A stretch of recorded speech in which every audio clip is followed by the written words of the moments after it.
नमस्ते दोस्तों, कैसे हैं आप। मैं Sujeet Kumar incredible IAS academy में आपका हार्दिक स्वागत करता हूं।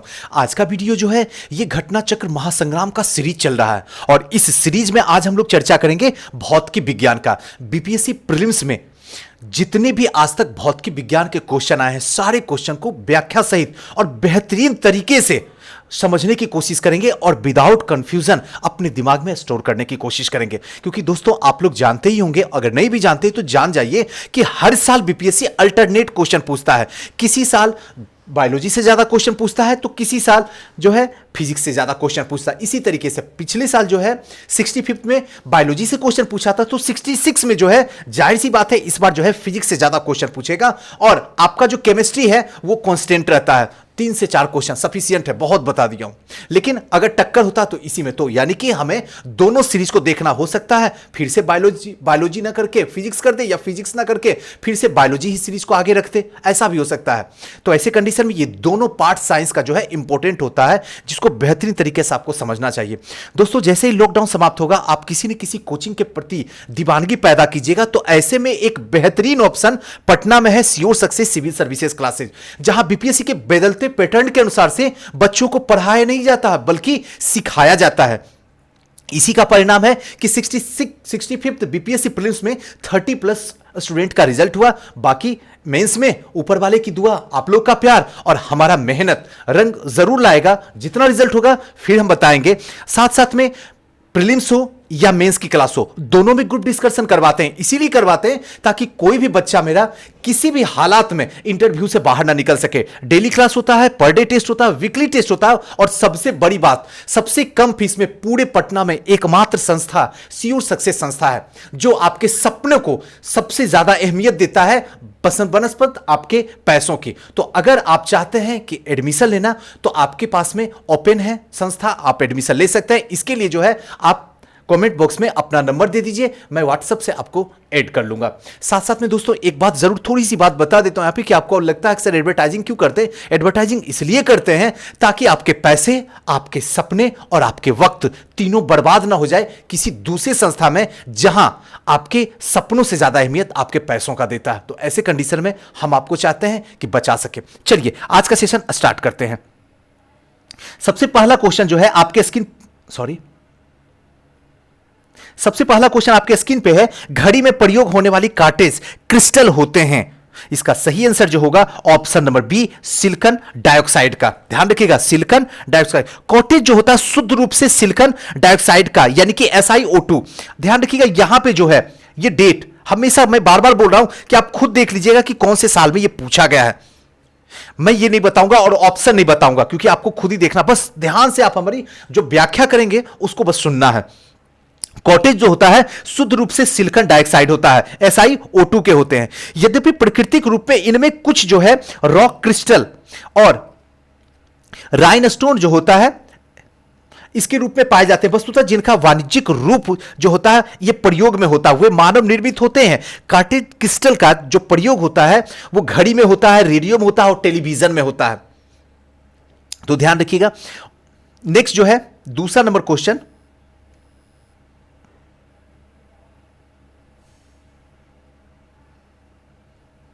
दूसरा नंबर क्वेश्चन क्या कहता है, दृश्य स्पेक्ट्रम में के तरंग दैर्घ्य की सीमा है। तो इसका सही आंसर होगा 3900 से लेके 7600 एम्पियर तक होता है। यानी कि दृश्य स्पेक्ट्रम विद्युत चुंबकीय स्पेक्ट्रम का वह भाग होता है जिसके मानव नेत्र संवेदनशील होते हैं, जिसका तरंग दैर्घ्य जो है पारस 3900 एम्पियर से लेकर 7600 एम्पियर तक का होता है। और हमारे चारों ओर वस्तुओं से उत्सर्जित या परावर्तित होने वाला जो प्रकाश जो होता है, दृश्य प्रकाश, वो जगत के विषय में जो है दृढ़ सूचनाएं जो है हमें उपलब्ध इन्हीं के द्वारा होते रहता है। तीसरा क्वेश्चन जो देखते हैं, तीसरा क्वेश्चन क्या है, एक परमाणु के केंद्र का धनावेशित हिस्सा कहलाता है। जो परमाणु के केंद्र में धनावेशित हिस्सा होता है उसको क्या कहते हैं, तो उसको जो कहते हैं न्यूक्लियस। ध्यान रखिएगा, उसको न्यूक्लियस कहते हैं। Option number D. आइए इसकी व्याख्या करते हैं और समझने की कोशिश करते हैं क्या है।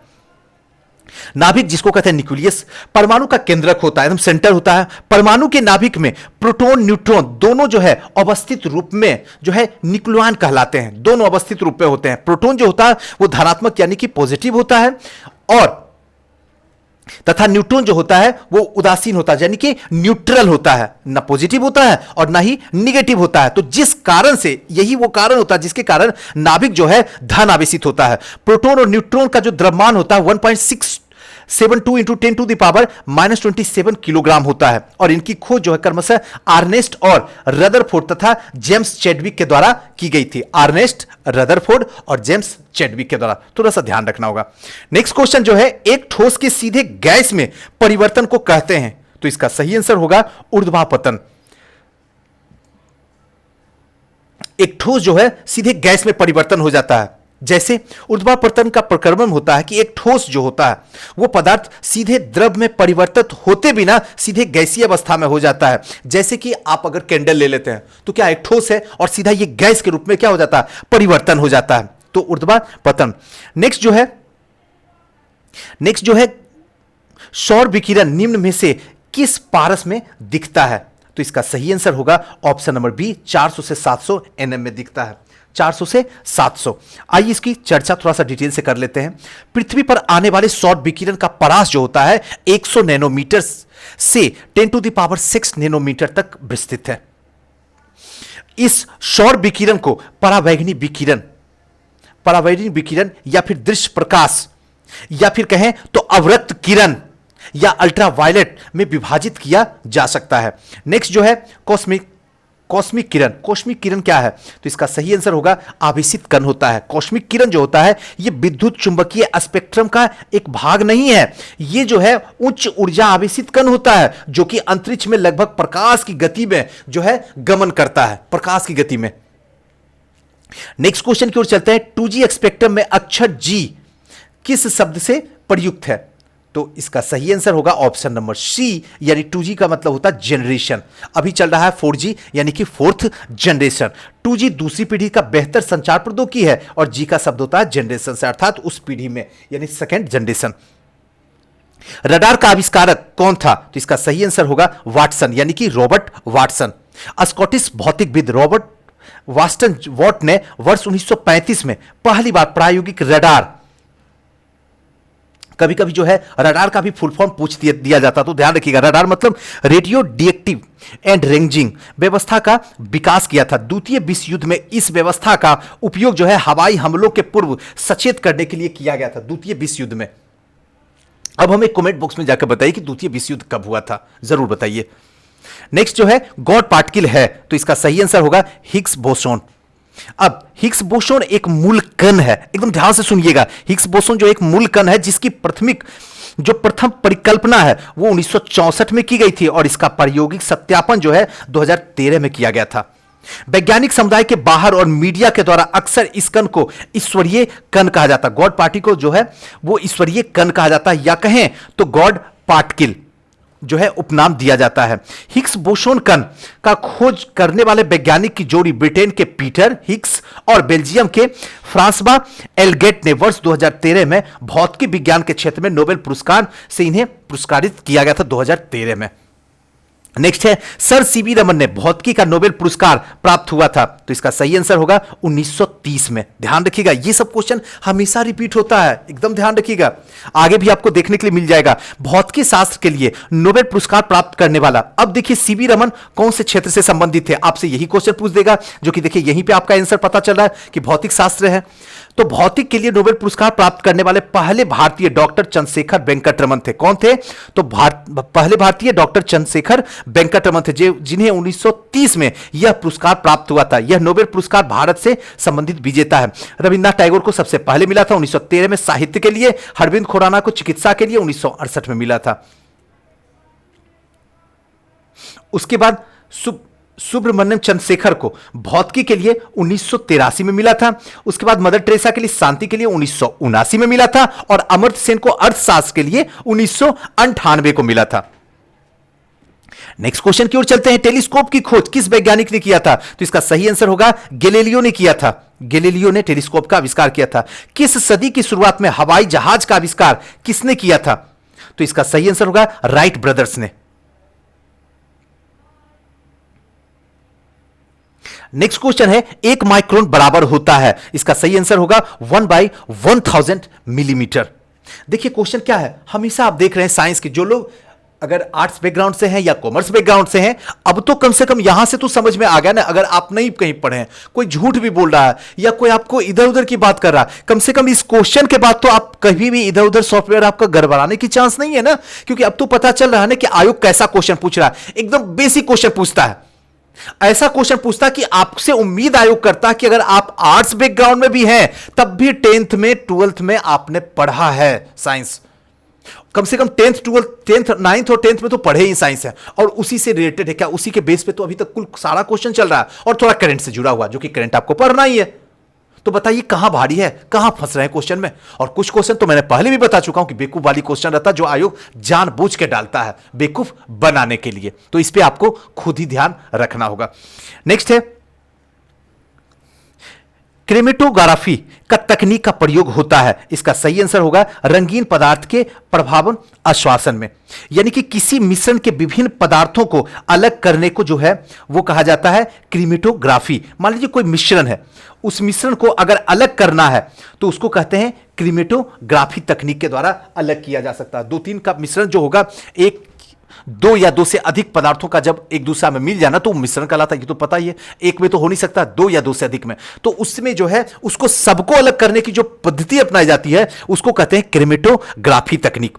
नेक्स्ट जो है लोलक की कला विधि यानी कि टाइम पीरियड। इसका सही आंसर होगा लंबाई के ऊपर निर्भर करता है, यानी कि सरल लोलक की कलाविधि लोलक की लंबाई पर निर्भर करता है, क्योंकि 2 पाई √1/g, जहां पे जो पाई होता है और जो जी होता है वो नित्यांक होता है, यानी कांस्टेंट होता है। और लोलक की जो कलाविधि होती है उसकी लंबाई जो एफ होती है वो कर्मानुपाती होती है। नेक्स्ट क्वेश्चन की ओर चलते हैं। नेक्स्ट क्वेश्चन क्या कहता है, बल गुणनफल है। इसका सही आंसर होगा द्रव्यमान इंटू त्वरण, यानी कि मास इंटू एक्सेलरेशन का जो होता मल्टीप्लाई होता force. F equal to ma mass into acceleration. संवेग के परिवर्तन की दर को ही क्या कहते हैं, बल कहते हैं। यदि वस्तु का द्रव्यमान m हो, u वेग गति से करते हुए t सेकेंड में भी वेग प्राप्त करता है तो संवेग की परिवर्तन की दर होगा mv minus mu divided by t, यानी कि F इक्वल टू m जो है कॉमन ले लेंगे तो बचेगा क्या v माइनस यू, m यहां से कॉमन आ जाएगा ये, तो बचा क्या v minus u divided by t, और F इक्वल टू क्या होगा ma equal to a v minus u equal to t। यही हुआ हमारा बल का, यानी कि द्रव्यमान इंटू त्वरण, option number B. Next question की ओर चलते हैं। नेक्स्ट क्वेश्चन क्या कहता है, त्वरण ज्ञात करने की सही सूत्र कौन सा है। तो इसका सही आंसर होगा ऑप्शन नंबर ए, अभी जस्ट ऊपर में ही पढ़े, a equal to v minus u divided by t। Next जो है निम्नलिखित में कौन सी राशि सदिश नहीं है। तो इसका सही आंसर होगा ऑप्शन नंबर डी, आयतन जो है वो सदिश नहीं है। बाकी सब सदिश है, विस्थापन सदिश है, बल सदिश है और वेग सदिश है, लेकिन सदिश नहीं है वो है आयतन। अब कैसे, आइए थोड़ा चर्चा करते हैं इसको। सदिश राशि वे राशियां होती है जिसमें परिमाण के साथ साथ में दिशा भी बदलती है। परिणाम भी होता है, परिमाण और दिशा दोनों होता है, उसे ही हम कहते हैं सदिश राशियां। विस्थापन वेग बल सदिश राशि होती है और अदिश राशि वह राशि होती है केवल जिसमें केवल जो है परिमाण बताती है, दिशा नहीं बताती है, और आयतन एक जो है वो अदिश राशि है। नेक्स्ट जो है पदार्थ के संवेग और वेग के अनुपात में कौन सी भौतिक राशि जो है प्राप्त की जाती है। तो इसका सही आंसर होगा द्रव्यमान, यानी कि किसी भी वस्तु का द्रव्यमान m, वस्तु का वेग v, तो उसका संवेग जो होगा mv होगा, और संवेग के वेग का अनुपात जो होगा mv डिवाइडेड बाई v होगा, और v भी कट जाएगा और बचेगा क्या, सिर्फ m बचेगा। नेक्स्ट क्वेश्चन की ओर चलते हैं। 20वां नंबर, 1 किलोमीटर दूरी का तात्पर्य है। इसका सही आंसर होगा 1000 मीटर।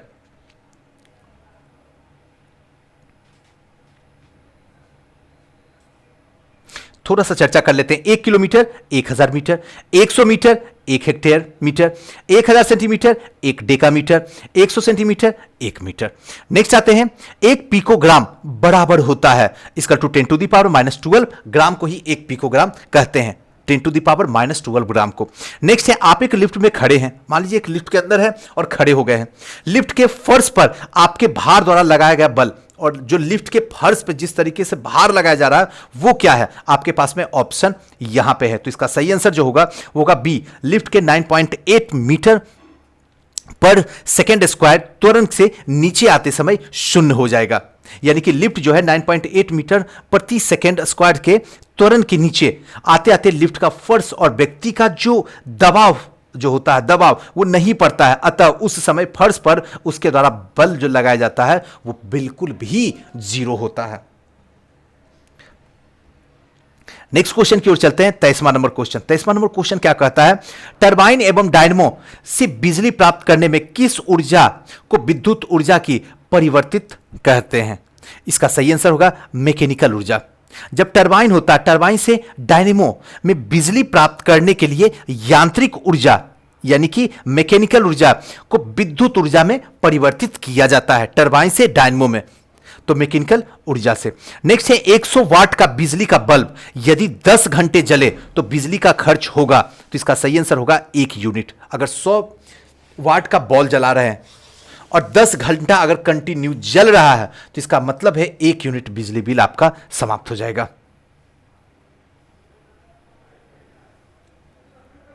नेक्स्ट क्वेश्चन है, एक समान शुष्क सेल में विद्युत अपघटन होता है, तो इसका सही आंसर होगा अमोनिया क्लोराइड। एक समान शुष्क सेल में जो है अमोनिया क्लोराइड या कहें तो जिंक क्लोराइड को एक विद्युत अपघटन के रूप में प्रयुक्त किया जाता है और मैग्नीज डाइऑक्साइड कैथोड के रूप में प्रयोग किया जाता है। डायनेमो, डायनेमो क्या है? इसका सही आंसर होगा यांत्रिक ऊर्जा को विद्युत ऊर्जा में परिवर्तित करता है, इसी को कहते हैं डायनेमो। हमेशा रिपीटेड क्वेश्चन होता है, ध्यान रखिएगा, यांत्रिक को विद्युत ऊर्जा में परिवर्तित करना ही डायनेमो का काम होता है। डायनेमो एक ऐसा संयंत्र है जो यांत्रिक ऊर्जा को विद्युत ऊर्जा में परिवर्तित कर देता है और डायनेमो में आर्मीचर जो है चुंबकीय बल क्षेत्र का घूर्णन करता है, जिससे क्या होता है कि विद्युत चुंबकीय प्रेरक के कारण इलेक्ट्रॉनिक मैग्नेट जो होता है बल उत्पन्न करना शुरू कर देता है। प्रकाश में 7 रंग होते हैं, रंगों को अलग अलग करने का क्या तरीका होता है? तो इसका सही आंसर जो होगा वो होगा ऑप्शन नंबर ए, एक प्रिज्म के रंगों को अलग किया जाता है। आप लोग 10th में भी पढ़े होंगे, एक प्रिज्म को रख दीजिए तो प्रकाश जहां से आ रहा है तो वहां से अलग अलग रंगों में क्या कर देगा, इसे बदल देता है। यानी कि आपतित प्रकाश प्रिज्म के द्वारा रंगीन पट्टियों में विभक्त हो जाता है, जो कि 7 रंगों में बैगनी, जामुनी, नीला, हरा, पीला, नारंगी तथा लाल में होता है। नेक्स्ट है, यदि किसी ऐनक के लेंस की शक्ति +2 डायोप्टर हो तो इसकी फोकस दूरी क्या होगी? इसका सही आंसर जो होगा वो होगा ऑप्शन नंबर सी, यानी कि 50 सेंटीमीटर, क्योंकि लेंस की क्षमता का एसआई मात्रक जो होता है वो डायोप्टर होता है। याद रखिएगा, लेंस की क्षमता का एसआई मात्रक डायोप्टर, एकदम याद रख लीजिएगा, जिसे प्रतीक डी के रूप में होता है, इंडिकेट हम डी के रूप में दर्शाते हैं और फोकस को एफ के रूप में दर्शाते हैं। अब इसमें क्या है, व्यक्त करें 1D = 1 मीटर।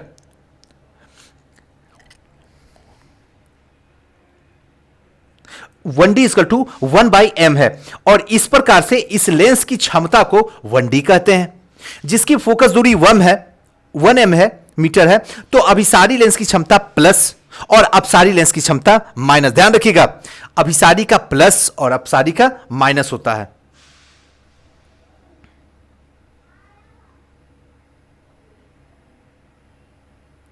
अब आइए इसको थोड़ा सा कैलकुलेशन करते हैं। फोकस दूरी F = 1 लेंस की क्षमता 1/2 = 0.5 मीटर या कहें तो 50 सेंटीमीटर। नेक्स्ट है, चुंबकीय सुई किस तरफ संकेत करती है? तो इसका सही आंसर होगा उत्तर की तरफ। चुंबकीय सुई जो है वो उत्तर की तरफ जो है, चुंबकीय सुई जो है उत्तर और दक्षिणी गोलार्ध की तरफ जो है ये संकेत करता, उत्तर और दक्षिणी गोलार्ध, याद रखिएगा, उत्तर और दक्षिणी गोलार्ध। श्वेत प्रकाश को नली में कैसे पैदा करते हैं? तो इसका सही आंसर जो होगा वो होगा ऑप्शन नंबर बी, यानी कि तंतु को गर्म करके। श्वेत प्रकाश प्रतिदीप्ति ट्यूब के निम्न दाब पर पारे के वाष्प को पैदा करता है। अब क्या होता है, ट्यूब के सिरे पर तंतुओं में विद्युत प्रवाह करने पर पारा जो है वाष्प अदृश्य पराबैंगनी किरणें उत्सर्जित करती है और यही पराबैंगनी किरणें नालिका के आंतरिक सतह पर लेपित प्रतिद्युतिशील पदार्थ की परत पर मिलकर दृश्य प्रकाश जो है यह उत्सर्जित करती है। नेक्स्ट है, विद्युत उत्पन्न करने के लिए कौन सी धातु का उपयोग होता है? तो इसका सही आंसर होगा यूरेनियम। विद्युत उत्पन्न करने के लिए यूरेनियम धातु का उपयोग होता है और यूरेनियम धातु का उपयोग विद्युत ऊर्जा के रिएक्टर में किया जाता है। विद्युत ऊर्जा के रिएक्टर में किया जाता है। नेक्स्ट है, कमरे को ठंडा किया जा सकता है। इसका सही आंसर होगा संपीड़ित गैस को छोड़ने से। संपीड़ित गैस को अगर छोड़ रहे हैं तो कमरे ठंडा हो जाएगा, जो कि जिसको हम एसी कहते हैं। संपीड़ित गैस को अगर छोड़ा जाए तो कमरे का तापमान आसानी से गिर जाता है, जिसका कमरा ठंडा हो जाता है। यानी कि संपीड़ित गैस जो है एसी में भरा रहता है, जिसको चलाते हैं तो कमरे का तापमान पूरी तरीके से नॉर्मल हो जाता है, यानी ठंडा हो जाता है। नेक्स्ट क्वेश्चन की ओर चलते हैं। 33 नंबर क्वेश्चन क्या कहता है, आमतौर पर सुरक्षा फ्यूज लगाने के लिए प्रयोग होने वाले तार किस पदार्थ का बना होता है? तो इसका सही आंसर होगा टीन और शीशे का एक मिश्र धातु का बना होता है। टीन और शीशे के एक मिश्र धातु का। फ्यूज एक छोटा तार का टुकड़ा होता है। यह रंगा शीशा और मिश्र धातु का बना होता है, जिसका गलनांक बिल्कुल निम्न होता है। लघु पतन, अति भारण और वोल्टता की वृद्धि आदि के कारण जब परिपथ में धारा निर्दिष्ट मान के अधिक हो जाती है तो फ्यूज जो है वो गलकर टूट जाता है और इसी की कीमती इलेक्ट्रिक सामान जो है बच जाती है कि यहीं पे लाइट जो है आगे बढ़ नहीं पाती है, जिससे जो भी उपकरण होता है वो सारे के सारे बच जाते हैं। नेक्स्ट क्वेश्चन है, अतिचालकता का लक्षण है। तो इसका सही आंसर जो होगा वो होगा अनंत परागम्यता। यानी कि 1911 में डच भौतिक वैज्ञानिक यानी कि एच.के. ओनेश ने प्रतिरोधता पर ताप के प्रभाव का अध्ययन किया। उन्होंने धातुओं के कुछ नमूने को और कुछ केल्विन ताप को ठंडा करने पे उसके विद्युत प्रतिरोध की माप की।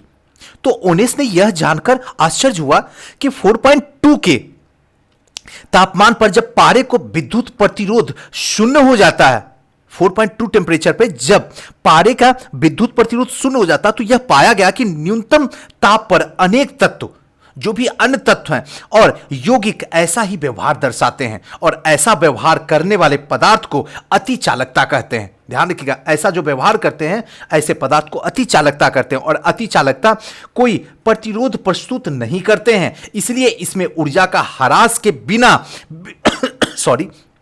ऊर्जा के ह्रास के बिना विद्युत धारा जो है प्रभावित होती है और विद्युत प्रभावित होते समय ऊर्जा का कोई ह्रास नहीं होता है और यही कारण है कि एक स्थान से दूसरे स्थान को विद्युत के संचारण में अति चालकता का जो है दक्षता पूर्वक जो है इसका उपयोग किया जा सकता है। क्लियर? नेक्स्ट क्वेश्चन की ओर चलते हैं। 35 नंबर क्वेश्चन क्या कहता है, ठंडक के दिनों में लोहे के गुटके और लकड़ी के टुकड़े को प्रातःकाल छुए तो लोहे का जो टुकड़ा होता है वो होता है ठंडा। क्यों? इसका सीधा सा मतलब है कि लकड़ी की तुलना में लोहा जो है उष्मा का जो है अच्छा चालक है, इसीलिए जो होता है लोहा ठंडा होता है। लकड़ी की तुलना में लोहा जो होता है उष्मा का अच्छा चालक होता है, इसलिए ठंडक के दिनों में समान तापमान होने के बावजूद भी तुलनात्मक ढंग से लोहे का टुकड़ा जो है ज्यादा ठंडा लगता है, जबकि लकड़ी का टुकड़ा जो होता है इतना ठंड नहीं लगता है। नेक्स्ट है, कमरे में रखा रेफ्रिजरेटर का दरवाजा अगर आप खोल कर रख देते हैं, ध्यान रखिएगा, तब क्या होगा आपको बताना है। तो इसका सही आंसर होगा ऑप्शन नंबर सी, यानी कि आप अंततः कमरे का थोड़ा जो है गर्म कर सकते हैं। अगर आप कमरे का तापमान गर्म करना चाहते हैं तो आप क्या कीजिए, रेफ्रिजरेटर का दरवाजा खोल दीजिए, बस इतना ध्यान रखना है। यानी कमरे में रखा रेफ्रिजरेटर का दरवाजा खोल कर रखिए तो कमरे का तापमान बढ़ जाएगा। नेक्स्ट क्वेश्चन की ओर चलते हैं। 37 नंबर क्वेश्चन, दो उत्तरोत्तर श्रृंग अथवा दो उत्तरोत्तर गर्त के बीच की दूरी को क्या कहते हैं? तो इसका सीधा सा आंसर होगा तरंगदैर्घ्य कहते हैं। जब एक सरल आवर्त तरंग किसी माध्यम से होकर गुजरती है तो एक विशेष पैटर्न के एक निश्चित दूरी की पश्चात पुनरावृत्ति होती है और इसी दूरी को जो हम कहते हैं वो कहते हैं तरंगदैर्घ्य। पढ़ने के काम आने वाले ग्लास लेंस किस प्रकार के लेंस के बने होते हैं जो पढ़ने के लिए उपयोग किए जाते हैं? तो इसका सीधा सा मतलब है उत्तल। अब देखिए ये हमेशा यहां से क्वेश्चन पूछता है, उत्तल, अवतल, अभिसारी लेंस, अपसारी लेंस, और हमेशा हमें कंफ्यूजन होता है और हर बार हम गलत करते हैं। आइए आज समझते हैं इसको अच्छे तरीके से। पढ़ने का काम आने वाला ग्लास जो होता है वस्तुतः जो होता है दूरदृष्टि दोष को दूर करता है। ध्यान रखिएगा, दूरदृष्टि दोष को दूर करना। और दीर्घ दृष्टि दोष को दूर युक्त कोई व्यक्ति दूर की वस्तु को स्पष्ट देख सकता है, परंतु निकट रखी वस्तु को वह स्पष्ट नहीं। मतलब दूरदृष्टि का मतलब समझ रहे हैं ना?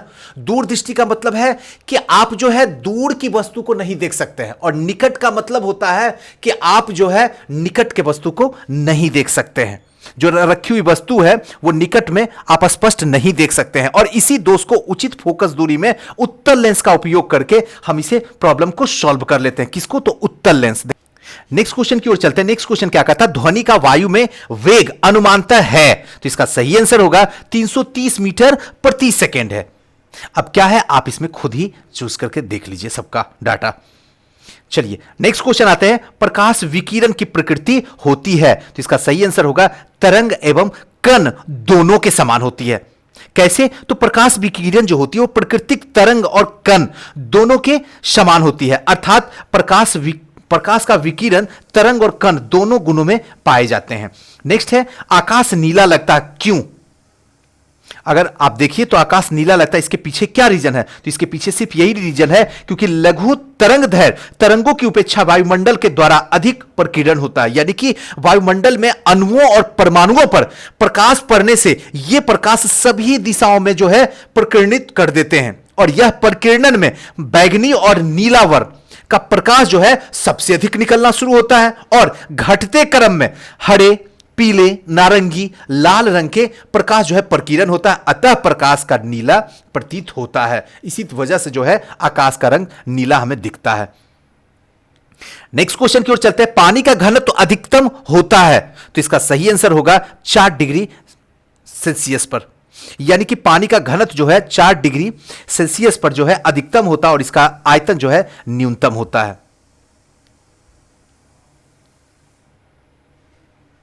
नेक्स्ट क्वेश्चन की ओर चलते हैं। वर्षा की बूंद गोलाकार आकृति का कारण है, क्यों ऐसा होता है कि वर्षा का बूंद जो है गोलाकार होता है? तो इसका सही आंसर होगा ये ऑप्शन नंबर बी, पृष्ठ तनाव की वजह से। वर्षा की बूंद का गोलाकार आकृति जो है पृष्ठीय तनाव की वजह से होता है। पृष्ठीय तनाव जो है आणविक आकर्षण का परिणाम होता है, और वर्षा की बूंद जो है वो पिघली धातु की बूंद आदि से सभी गोलीय हो जाती है, और क्योंकि उनकी सतह जो है सिकुड़कर न्यूनतम क्षेत्रफल की होना चाहती है, और एक निश्चित आयतन के लिए जो है गोलीय आकृति के निश्चित सतह में क्षेत्रफल की न्यूनतम हो जाती है, इसलिए वो गोल हो जाता है।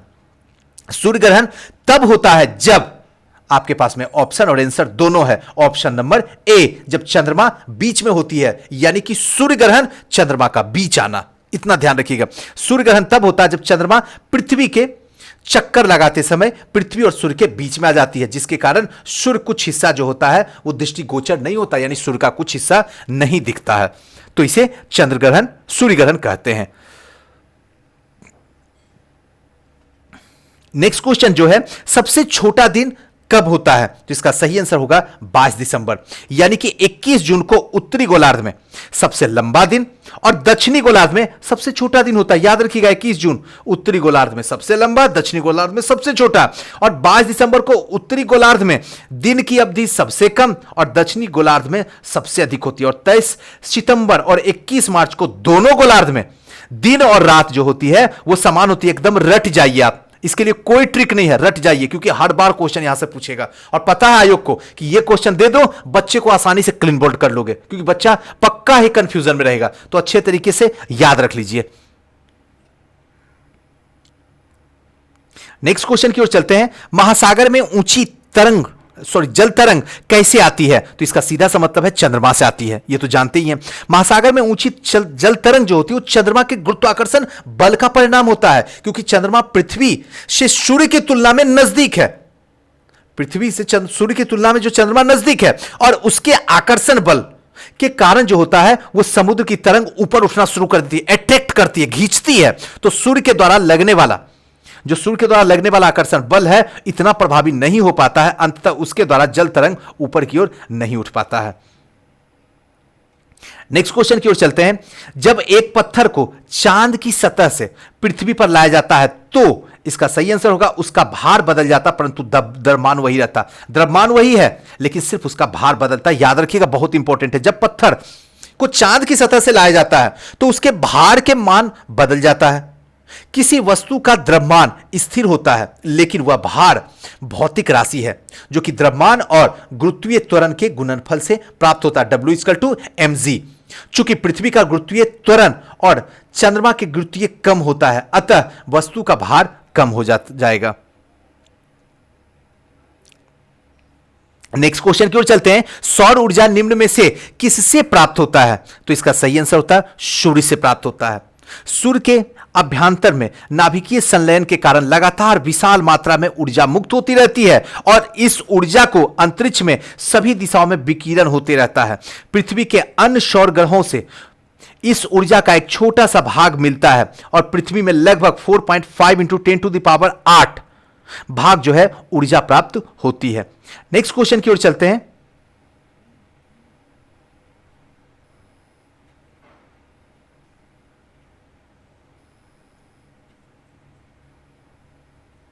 चलिए नेक्स्ट क्वेश्चन जो है 49 नंबर क्वेश्चन। प्रथम भारतीय उपग्रह आर्यभट्ट कब छोड़ा गया था? इसका सही आंसर होगा 1975 में। तो सबको पता है लेकिन डेट भी याद रखिएगा क्योंकि देख लीजिए कैसा क्वेश्चन पूछा जा रहा है। 19 अप्रैल 1975 को। यह क्वेश्चन में डेट आप याद कर लीजिए क्योंकि हर बार यह क्वेश्चन आपको कई बार देखने के लिए मिला होगा।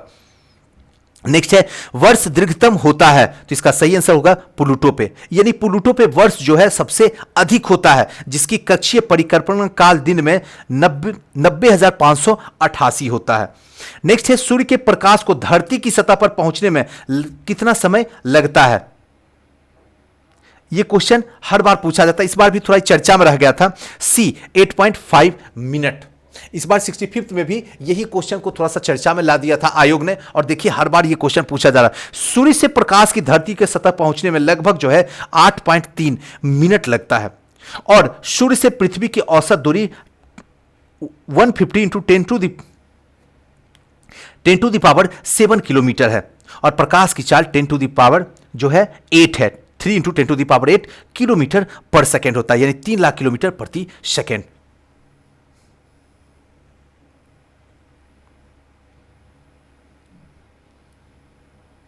चलिए नेक्स्ट क्वेश्चन की ओर चलते हैं। नेक्स्ट क्वेश्चन क्या है? सूर्य पर ऊर्जा का निर्माण होता है। इसका सही आंसर होगा नाभिकीय संलयन के द्वारा। नेक्स्ट है सौर मंडल में सबसे बड़ा ग्रह, तो इसका सही आंसर होगा बृहस्पति। सौर मंडल में सबसे बड़ा ग्रह जो है बृहस्पति है और सबसे छोटा ग्रह जो है वो बुध है। ध्यान रखिएगा, बुध और बृहस्पति, पहले बुध है उसके बाद बृहस्पति है, तो बड़ा बृहस्पति और छोटा बुध हुआ। बृहस्पति का औसत व्यास जो है 142.4 हजार किलोमीटर।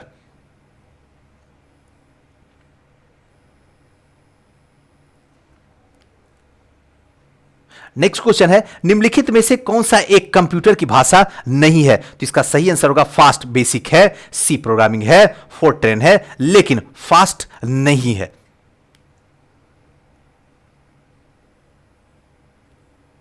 चलिए नेक्स्ट क्वेश्चन की ओर चलते हैं। निम्न में से कौन सी धातु रोशनी के बल्ब में फिलामेंट के रूप में प्रयोग किया जाता है? तो टंगस्टन। साधारणतः मिश्र धातु का प्रतिरोधक इन्हें बनाने वाली शुद्ध धातु और अपेक्षा अधिक होती है। साथ ही ताप में परिवर्तन से प्रतिरोधकता में परिवर्तन की दर अपेक्षाकृत कम होती है, अतः उच्च ताप में इसका शीघ्र ही ऑक्सीकरण नहीं होता है और इस कारण से इसका उपयोग विद्युत प्रेस, उसके बाद टोस्टर आदि समान विद्युत तापन में युक्त होता है और साथ में केवल टंगस्टन का ही उपयोग किया जाता है इन तंतुओं में, जबकि तांबा और एल्युमिनियम का उपयोग विद्युत संचरण के लिए उपयोग में होने वाले तारों के निर्माण में किया जाता है। नेक्स्ट क्वेश्चन की ओर चलते हैं। 56 नंबर क्वेश्चन क्या कहता है? निम्न में से कौन सी धातु अर्धचालक के रूप में ट्रांजिस्टर में प्रयोग होता है? तो इसका सही आंसर होगा वो होगा जेमेनियम। ध्यान रखिएगा, सिलिकॉन और जर्मेनियम जैसे कुछ पदार्थ होते हैं जो विद्युत प्रतिरोधक के मान चालकों को विद्युत प्रतिरोधक के बीच का होता है, इन्हें अर्धचालक कहते हैं। ये समांतर क्या होते हैं? चालक होते हैं, लेकिन इनमें कुछ अपद्रव मिलाने पर इनकी चालकता बढ़ जाती है और वो एन प्रकार और पी प्रकार के अर्धचालक बन जाते हैं, जिनका उपयोग जो है हम ट्रांजिस्टर में करते हैं। नेक्स्ट है परमाणु नाभिक के अवयव हैं। परमाणु नाभिक के अवयव हैं, इसका सही आंसर होगा सी, प्रोटॉन और न्यूट्रॉन। परमाणु नाभिक के मुख्य अवयव जो है प्रोटॉन और न्यूट्रॉन होता है, तथा इलेक्ट्रॉन नाभिक चारों ओर जो है वो चक्कर लगाता है। इलेक्ट्रॉन नाभिक अंदर में जो रहता है वो प्रोटॉन और न्यूट्रॉन ही हो जो मुख्य अवयव है। इलेक्ट्रॉन जो है वो चारों ओर चक्कर लगाता है। निम्नलिखित में से कौन सा विकल्प वैकल्पिक ऊर्जा का सबसे बड़ा भंडार है? तो सौर ऊर्जा ही सबसे बड़ा वैकल्पिक ऊर्जा का एक बहुत बड़ा भंडार है, सौर ऊर्जा। नेक्स्ट क्वेश्चन की ओर चलते हैं। नेक्स्ट क्वेश्चन क्या है? परमाणु बम का सिद्धांत आधारित है तो नाभिकीय विखंडन पर। याद रखिएगा, परमाणु बम का सिद्धांत नाभिकीय विखंडन पर आधारित है और नाभिकीय विखंडन का तात्पर्य है भारी परमाणु वाले तत्व का काम कम परमाणु वाले तत्व में टूटना, और इस विखंडन का परिणाम स्वरूप ऊर्जा जो है उत्पन्न होती है। वायु में कौन सी नोबेल गैस नहीं है? तो इसका सही आंसर जो होगा वो होगा रेडॉन। वायु में जो है रेडॉन गैस नहीं होती है। रेडॉन नामक अक्रिय गैस वायु में नहीं पाई जाती है। अन्य अक्रिय गैस जैसे हीलियम, नियोन, आर्गन वायु में पाई जाती है, लेकिन रेडॉन जो है वो नहीं पाई जाती है, ध्यान रखना है। बिजली की खपत का बिल किसके मापन पर आधारित होता है? तो इसका सही आंसर जो होगा वो होगा ऑप्शन नंबर ए, यानी कि वाट पर। बिजली का खपत बिल जो होता है किलो प्रति वाट या कहिए तो वाट मापा जाता है, अतः विकल्प ए ही इसका सही होगा। नेक्स्ट क्वेश्चन जो है, निम्नलिखित में सबसे भारी धातु है? तो इसका सही आंसर जो होगा वो होगा यूरेनियम। यूरेनियम सबसे भारी धातु मानी जाती है और इसका परमाणु संख्या जो होता है 92 और परमाणु भार जो होता है 238। इनसे 2A कब छोड़ा गया था? तो इसका सही आंसर होगा 10 जुलाई 1992। देखिए उस टाइम का क्वेश्चन थोड़ा करंट से जुड़ा हुआ है, इसलिए इसको हटा दीजिए। तो आज का जो है ये सीरीज जो था घटना चक्र का महासंग्राम, जिसमें हमने भौतिकी का चर्चा किया और हर वो क्वेश्चन जहां से क्वेश्चन आयोग हमेशा पूछता है उन सारी क्वेश्चनों को आपके सामने रखने की कोशिश किया, और साथ साथ में हर एक क्वेश्चन की व्याख्या सहित हमने चर्चा किया बताने की जितना जरूरत है। कुछ क्वेश्चन बेकार होते ही हैं, हर सब्जेक्ट में होता ही, हर एग्जाम में होता है, उसकी टेंशन नहीं लेना, लेकिन हाँ जो चीज चाहिए जहां पे मैंने बताया हमेशा आयोग पूछा उस क्वेश्चन पे आपको ध्यान रखना। दोस्तों कैसा लगा ये सीरीज हमें जरूर बताइएगा। अब साथ साथ में थोड़ी सी कोशिश ये करने की इस वीडियो को जितना ज़्यादा हो सके ज़रूर शेयर कीजिए। थैंक यू, नमस्कार।